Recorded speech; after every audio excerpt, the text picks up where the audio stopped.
Agendas de consultas que se duplican, bajas que no se cubren, profesionales que tienen que atender a más de un consultorio y una carga burocrática inasumible están desbordando al personal del Servicio Público de Salud. Lo ha denunciado hoy el Sindicato Médico de Castilla-La Mancha. Miguel Méndez Cabeza es el presidente de este sindicato sanitario. Bueno, pues la situación es de agotamiento absoluto y de desesperanza, ¿no? Porque realmente hay una situación de colapso que ha sido agravada evidentemente por el tema de la pandemia, ¿no? Esta situación no solo la sufren los médicos, la sufren los propios pacientes, que en muchos casos, no en todos por supuesto, han pasado de los aplausos pues a culpar a los facultativos de una situación de la que ellos no son responsables, porque quienes deben contratar a más médicos, quienes deben contratar a más administrativos que atiendan los teléfonos y quienes deben contratar a más personal y dedicar más presupuesto a la atención primaria es la administración.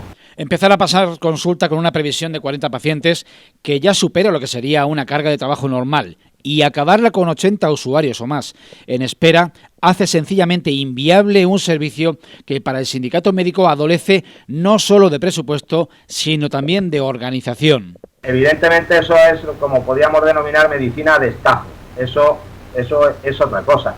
Y los pacientes, los médicos de atención primaria, los médicos de familia, lo que realmente están pidiendo es tener tiempo para atender a sus pacientes, tener unas agendas, en fin, con un número adecuado de pacientes para atender no solo, como digo, a los pacientes de COVID, sino a todos esos pacientes que se van retrasando en su atención de otras patologías. Miguel, ¿el problema es exclusivamente presupuestario o también tiene un componente de organización, una cuestión, un problema organizativo?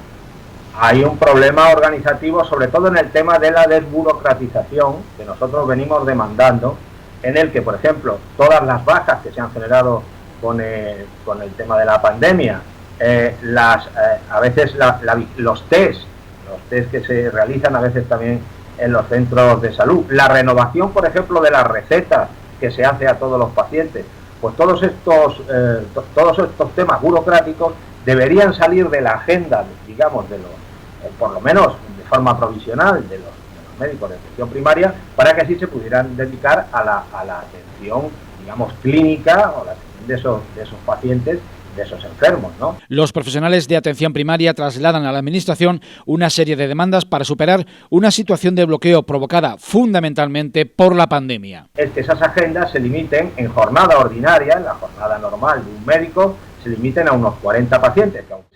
Por la tarde se pueden hacer módulos que hicieran los médicos que quisieran voluntariamente y que durante esos módulos se atendiera, por supuesto, siempre respetando los descansos de los trabajadores y demás, que durante esos módulos se pudiera atender ese exceso de pacientes. Luego hay otras medidas que nosotros exigimos, porque es en cuanto a la salud laboral. El SESCAN debería ser el ejemplo para todas las empresas públicas y privadas en cuanto al tema de la salud laboral. El síndrome de burnout o del quemado define el agotamiento físico y psicológico que acaba deteriorando la atención a los pacientes. El fenómeno no es exclusivo de los médicos de familia. Los hospitales se enfrentan al mismo panorama.